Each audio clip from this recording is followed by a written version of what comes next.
So, Venerable Dhammajothi, you have been working in Religions of Peace Sri Lanka, and you have done a lot of important initiatives through Religions of Peace. So, could you share with us some highlights from the work of Religions of Peace Sri Lanka? I'm working as the General Secretary of the Sri Lanka Council of Religion for Peace. So our organization work for the society in different strata. The number one is national level. We are working to solve the social and conflict among the different communities in Sri Lanka. As example, time to time different community people argue and try to fight each other depending on their religious and sometimes ethnic issues. In such occasions, as religious leaders, we involve to solve their problems. Sometimes they may be building religious places in some particular places that other religious group is not accepted that place. So they try to fight each other. So we been without being partial to any community or any party, as a moderate group, our Buddhists, Christians and Muslims, Hindus, all the religious leaders represented in our organization, we involve to solve and negotiate this kind of problems in Sri Lanka time to time. As example, we know the halal issue we face in Sri Lanka. Sometimes illegal religious places built in Sri Lanka, then happen like that. Sometimes conversion issues, some groups of religious people convert others, then the people go and fight each other. So in such occasions, in national level, our organization involved to solve problems. Then we have from the district level councils in Sri Lanka, more than, I think altogether we have now 15 districts in Sri Lanka, our Religion for Peace branches, district level branches.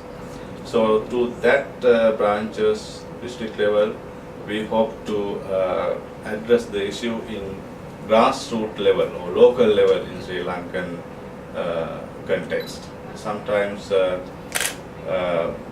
in the local level we see some issues also, different religious and ethnic groups try to fight each other. So there are so many Buddhist monks and other religious leaders representing other religious groups involved in local level, district level to solve the problem.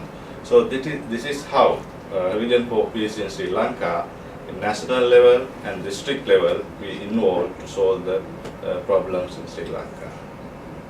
Okay, that's good. Okay, so in a very short brief form,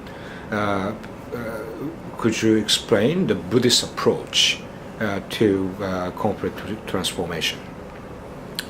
Yeah, actually, I have studied about Buddhist theories of conflict resolution. Even in United States and the UCLA, I'm doing the research about the Buddhist theories of conflict resolution and the Western theories of conflict resolution, and how to build a common approach to solve the problems in the global level. That is my research in the USA. When I read the Buddhist text regarding the conflict and resolution, I found that Buddhist theories are very universal. It's not targeting a particular group, but their teachings are very common and very, very broad, which can be accepted by everybody. As example, Buddhist compassionate theory is a very universal thing. Buddhist compassionate is go beyond even the inanimate things. Even the inanimate things should be compassionate by the human being, because the environment, we have to protect our environment in that sense. These kind of teachings, psychologically, Buddhist followers refrain from the conflict situations. The other thing is, our final target is become an arahant.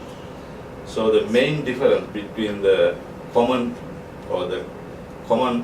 mundane person and the arahant is the arahant never discriminate, or arahant never think that there is a I separate from others. When according to our Theravada Buddhism, when our spiritual position become that level, we get that ability to think that there is no I separate from others. I and others are equal. That is the Arahant mind position. But the common people, mundane people, think always there is I separate from others.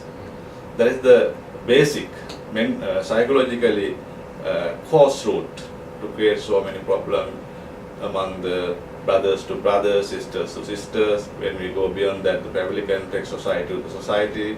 When we go local, universal level, country to country, because this people has that kind of thing that there is I, this is my country, this is mine, that separates that kind of thought. But Buddhism negate such a tribe view. This is a sectarian concept. Buddhism does not accept that. So that is very important theory teach by Buddhism, I think. That's very good. Okay, so finally, how your belonging and your active leadership in religions of peace transformed you? Yeah, actually, as a Sri Lankan Buddhist monk, our education system. And when we read our history and our Buddhist education and all these things, we were proud to say that Sri Lanka is a Buddhist country. We protect our country generation to generation as the Buddhist country. But at the same time, we accepted other communities, other different religious communities who came to Sri Lanka time to time.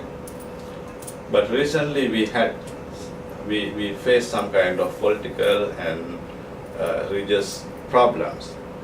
So after that, I got chance to work with the Religion for Peace, and I got chance to work with the other religious leaders, bishops, gurus, and other religious leaders.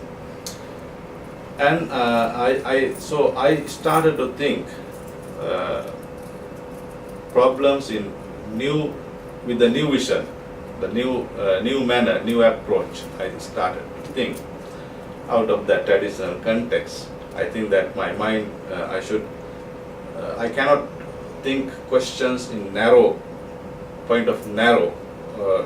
narrow manner. So I should think very broad manner.